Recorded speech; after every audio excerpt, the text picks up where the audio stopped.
Un café con JJ por Teleradio 1350 AM, en Facebook Live, en las cuentas Teleradio TV y Jimmy Jairala, en Instagram y Twitter, @Un café con JJ, @Jimmy Jairala, @Teleradio S, y en el canal de Jimmy Jairala en YouTube.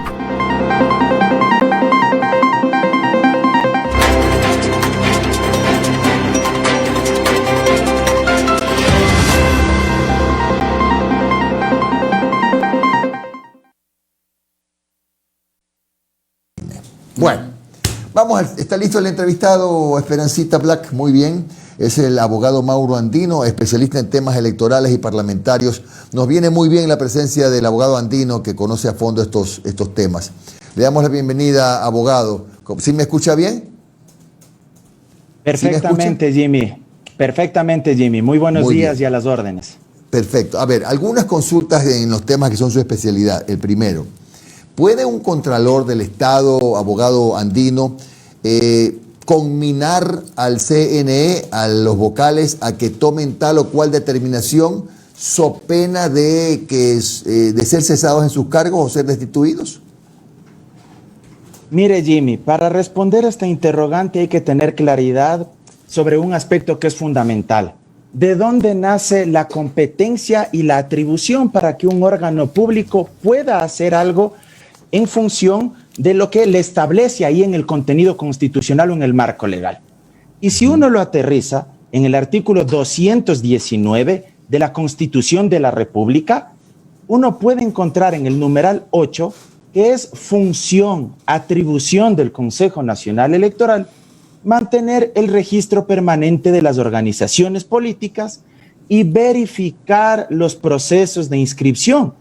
Incluso, Jimmy, el numeral 9 del mismo artículo de la Constitución del 219 señala que es responsabilidad del CNE vigilar que las organizaciones políticas cumplan con la ley, los reglamentos y, por supuesto, sus estatutos. ¿Qué ratifica el Código de la Democracia, concordante con este artículo de la Constitución de la República?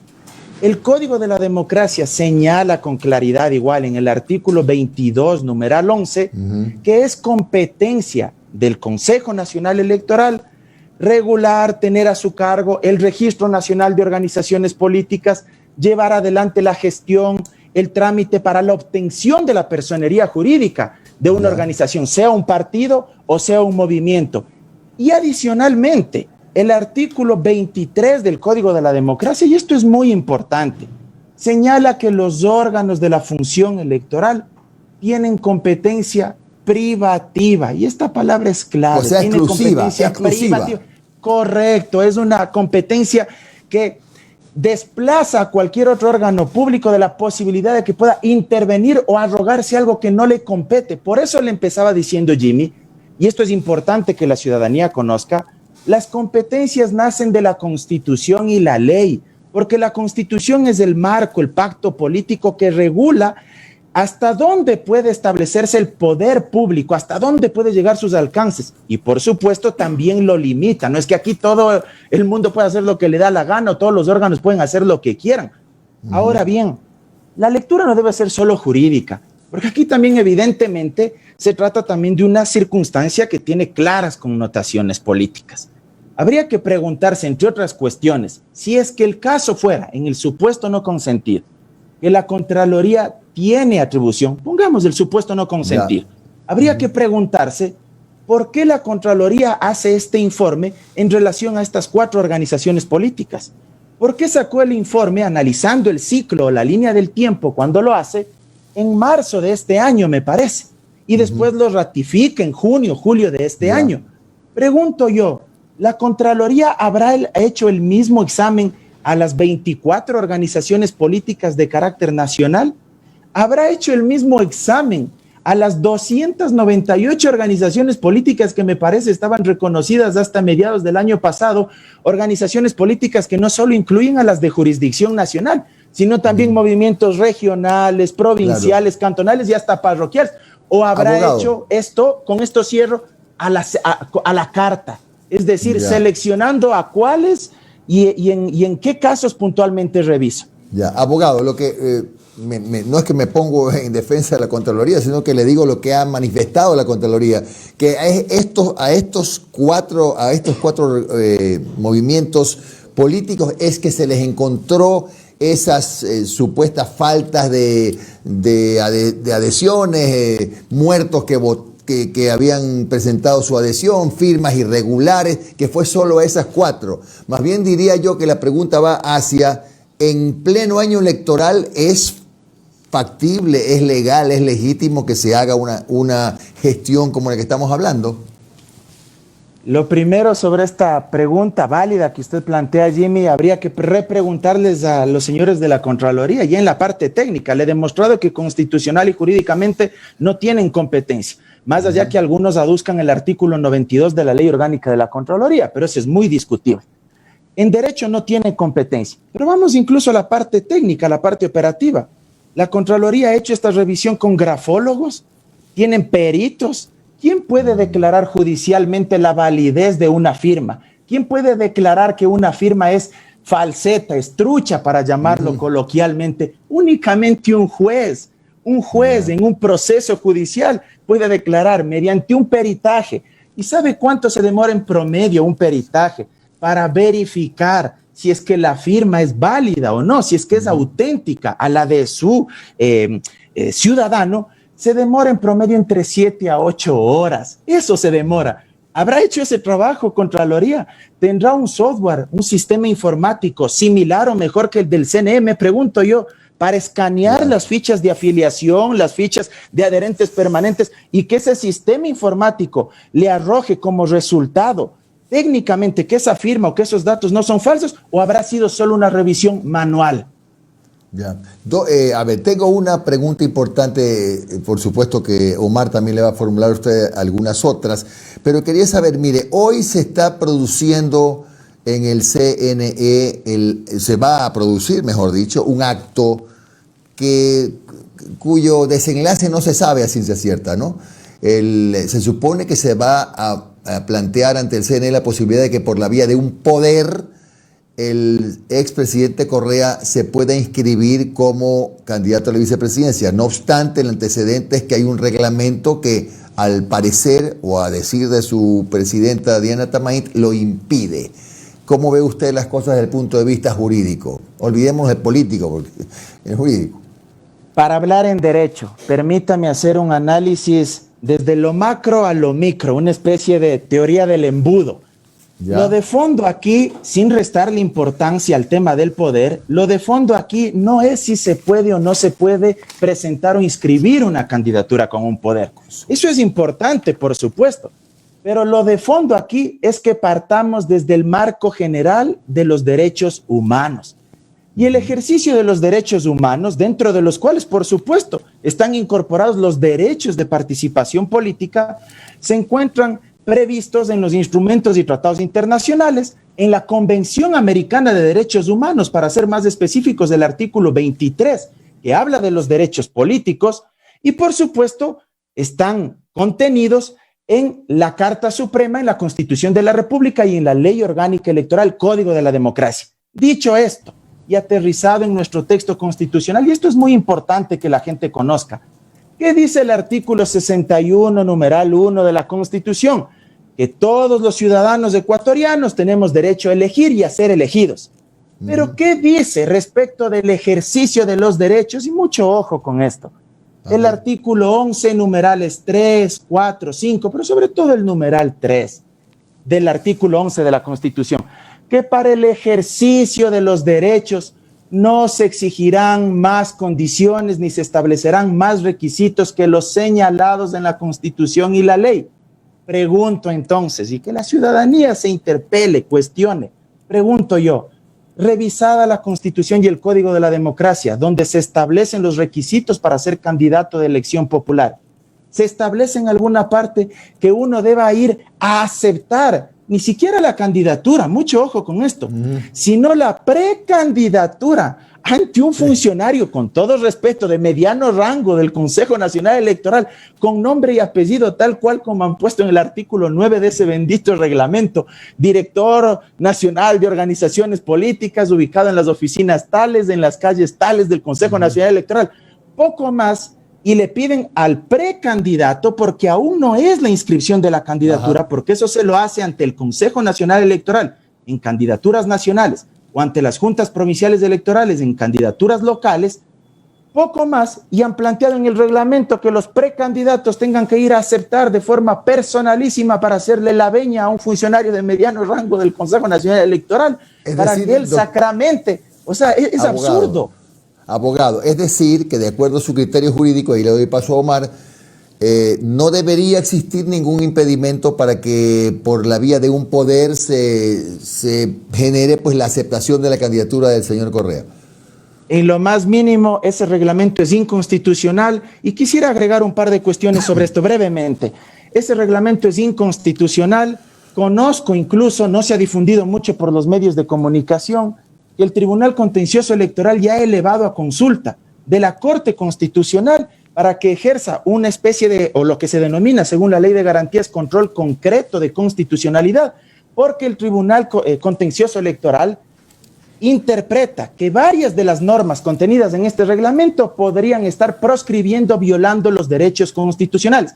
Y el propio Código de la Democracia señala que para la presentación de las candidaturas lo puede hacer el director nacional cuando se trata de un partido político, el representante legal de un movimiento, y sorpréndase, Jimmy, en el caso de asambleístas por la circunscripción del exterior, el código dice que pueden ser presentadas en el consulado o en el CNE mediante el apoderado que para el efecto se haya designado. Si para la inscripción se puede hacer a través del director, del representante legal o de un apoderado, mucho más pues para aceptar únicamente la precandidatura. O sea, abogado, buenos días, le saludo a Omar Jaén. A ver, entonces usted dice que tanto para precandidaturas como para lo cual ya es la calificación como tal de las candidaturas no habría necesidad de hacerlo presencialmente. Absolutamente no es necesario, porque le agrego otro elemento más. Le he enumerado varias normas y hablando en estricto derecho, porque para tener argumentos políticos podemos tener un montón. Yo también amo la política. ¿Qué dice el dictamen, la sentencia de la Corte Constitucional sobre el estado de excepción? La última sentencia, el último dictamen, dispuso, ordenó a todos los órganos y a todos los poderes públicos que adecúen formal y materialmente las normas que permitan el ejercicio, garantizar, proteger los derechos de los ciudadanos. Dispuso que se ejecuten políticas públicas que permitan maximizar y proteger esos derechos en una época de emergencia sanitaria. Nuevamente me pregunto, garantizar, proteger los derechos, ¿será pedirles a los precandidatos que vengan desde el Carchi al Macará, desde Sucumbíos, desde Milagro, para que tengan que venir a hacerle la venia a un funcionario de segundo orden en el CNE para aceptar la precandidatura? En lo político hay argumentos de todo tipo. Se ha dicho que este es el mismo reglamento que en su momento se aplicó para el ex presidente Abdalá Bucaram. Una verdad a medias, que no es absolutamente precisa, porque lo que decía el reglamento de esa época es que en el acto de la elección primaria, es decir, en el momento de la convención entre los miembros de la organización política que le estaban proclamando a usted, Omar, o a usted, Jimmy, como precandidato, ahí tenía que estar el precandidato aceptando en la convención. Y eso sí tiene una lógica, pues. Y perdón que ponga un ejemplo muy coloquial. Es como cuando le están eligiendo a usted o quieren elegirle a usted como presidente de curso o presidente del condominio. Si usted no está presente, será justo que le proclamen, que le emocionen y le elijan. Lo mínimo que han de decir, pues en el auditorio, en el aula, han de decir, oiga, pero ¿será que el compañero sí quiere aceptar la candidatura? Por eso se puso en esa época, que no es igual a lo que ahora se ha hecho. Se hace primero la elección primaria, le proclaman y después le dicen, venga después de 10 días acá al CNE para que acepte la precandidatura.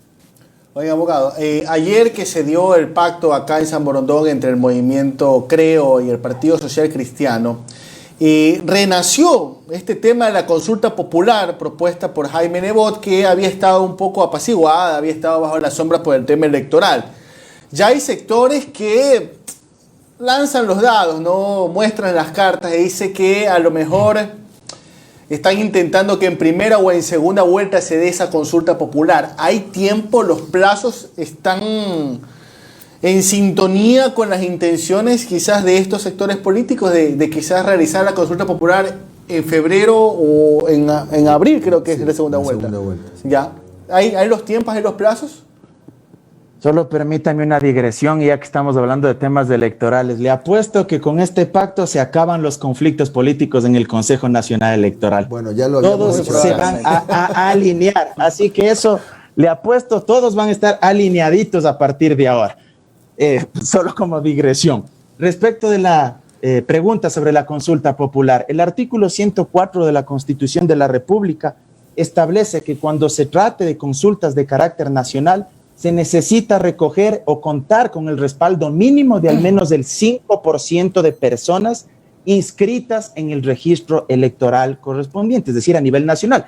Hágale cuentas usted, el 5% de 13.100.000 electores, que me parece es lo que está depurado el registro electoral.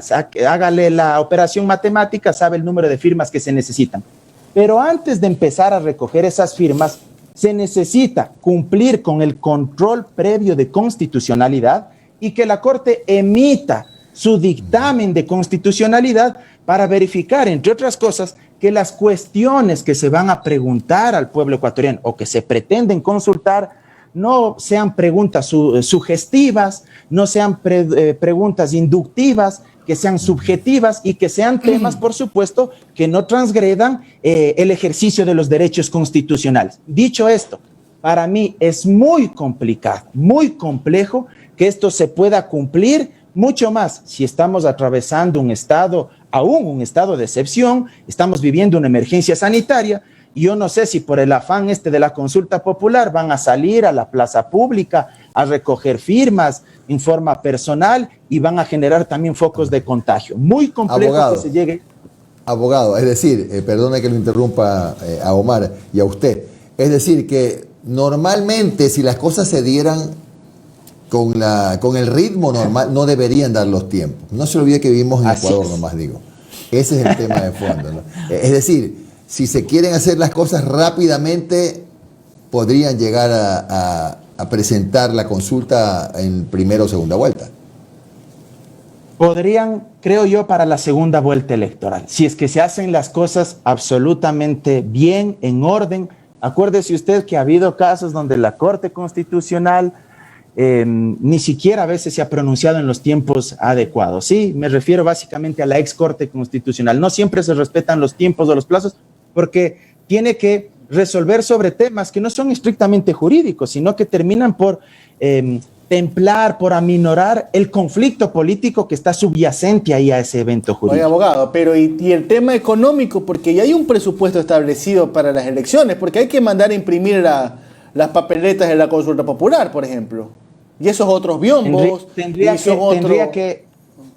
Tendría que implicarse o erogarse más gasto, es decir, el Consejo Nacional Electoral tendría que solicitarle al Ministerio de Economía y Finanzas le asigne el presupuesto necesario para incorporarse al presupuesto general que ya tiene detallado para los comicios generales del 2021. Y eso incluye también más presupuesto para medios de comunicación, tanto para los que apoyen el sí como para el no, pues, ¿no?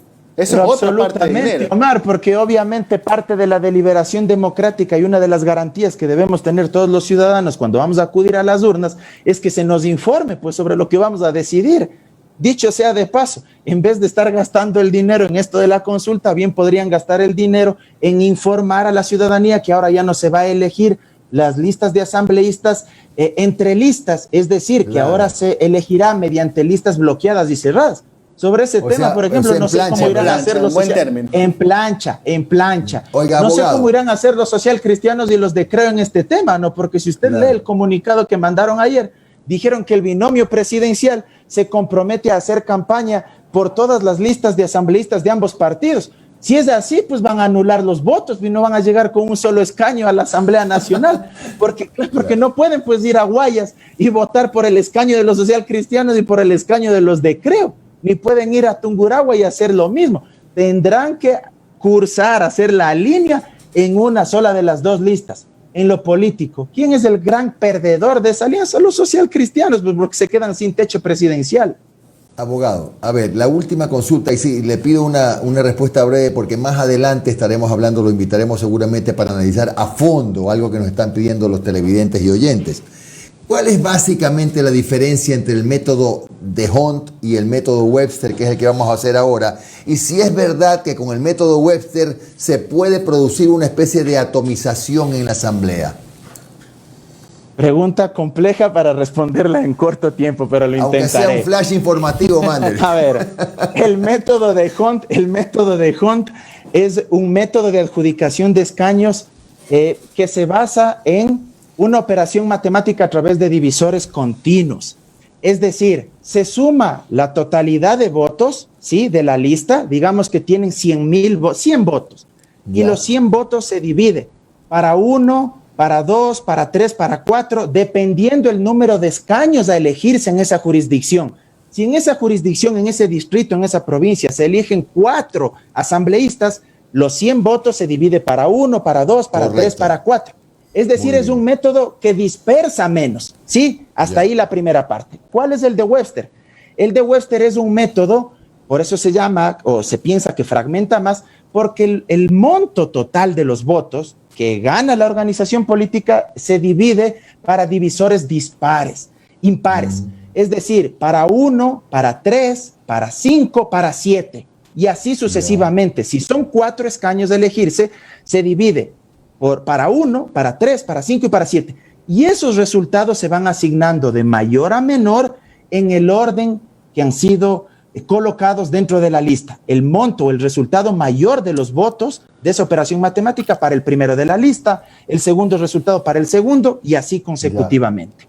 Evidentemente, el método de Webster favorece a la dispersión. ¿A quiénes favorece? A las organizaciones políticas medianas y pequeñas. Mi proyección es que tendremos una elección probablemente atomizada, pero no hay que olvidarse también que no solo el método influye, sino también otros factores institucionales y políticos, como el arrastre presidencial, porque es una elección concurrente. Y quienes tengan techo presidencial se van a ver mucho más beneficiados y podrán seguramente tener un bloque parlamentario fuerte. Los que han renunciado a tener bloque parlamentario, creo que pueden ya avisorar cuál será su historia de aquí en el 2021. Gracias, abogado Mauro Andino, por sus interesantes comentarios jurídicos sobre este proceso electoral, el CNE, etcétera, y todo lo que hemos estado hablando. Tendremos una próxima conversación, estimado abogado. Un abrazo grande. Buen día. Gracias, Jim. Gracias, muy buen día. 9:59. Bueno, me alegra mucho esta entrevista porque sabe mucho el abogado Andino. Me gustó mucho, me aclaró muchas dudas y bueno, ya sabe lo que yo le dije temprano, mi querido Omar, algún día lo dije. No fue temprano, fue en otro momento. Ya no es como antes. Ya no es como antes que usted podía votar por 2 de una lista, 1 de otra. Ya no. Pluripersonal, entre listas. No, señor, ya no se puede. O sea, nada de que que es mi pana, que es mi tío, mi compañero de colegio. Este me cae bien, los demás me caen mal, solo voto por este. No, ya no. Ahora es por la plancha. Por toda la lista. Así es. Tiene que votar por tirios y troyanos. Si no votas por toda una lista, estás anulando tu voto o dejándolo en blanco. Efectivamente. A lo mejor usted tira la raya y se le quedaron 2, se fregó. Ese voto ya está anulado. Mire, supongo que a ver es un casillero, solo un casillero, claro. Abajo el número y abajo las caras. Pero tiene que estar los nombres en la. Claro. Él tiene razón, es menos difícil equivocarse, pero ya no hay el tema de que este me cae bien, este me cae mal, este es buena gente, no, que este es comunista, no. Ahora es. Nada que voy a englobar aquí. No, nada. O todos por una lista o nada. Y eso son cosas que hay que informar. Y todavía el CNE no recibe la partida, el billete para empezar la campaña de información. Todavía no. Bueno, concluyo con lo que sigue y es esto. ¿Cuántos nuevos casos de contagios yo digo, esta cifra es absolutamente irreal? 119 en todo el país. 119. Pasemos rápidamente al segundo gráfico, que ya me pasé de la hora. Decía que hay apenas, según el reporte del Ministerio de Salud, 3 en Guayaquil, 31 en Quito, 4 en Santo Domingo y en varias ciudades que elegimos, San Borondón, Cuenca, Durán, Daule, Milagro, Puerto Viejo, Mata, 0. O sea, con eso salgan, ya la gente dice, vámonos a farrear, nomás 0 casos en Manta, en Puerto Viejo, en Durán, en San Borondón, vámonos a bailar. No, va a ver que mañana, más tarde, las cifras se alborotan de nuevo. Apenas hubo 438 pruebas procesadas y hay aún casi ya 50.000 pruebas no procesadas. Todavía no se ponen al día y al paso que van ni se pondrán. Yo creo que sale la vacuna y no se ponen al día todavía. Se va el gobierno. Ay, Dios mío. Bueno, hasta aquí llegamos. Atentos siempre a las redes, mis queridos amigos. No se olviden que a los periodistas que nos están mirando y que les mandamos un saludo cordial. 10:30 en el Salón Fernandina, es la rueda de prensa del acuerdo, creo, Partido Social Cristiano. De modo que continúen con nosotros y suscríbanse al canal de Jimmy Jairala, no se olviden, YouTube, al canal Jimmy Jairala y también, de paso, al canal Un Café con JJ, que lo tenemos como reserva por si acaso nos miran mal, ¿eh? Ya saben, suscríbanse al canal Jimmy Jairala y también, de paso, al canal Un Café con JJ. Buen día.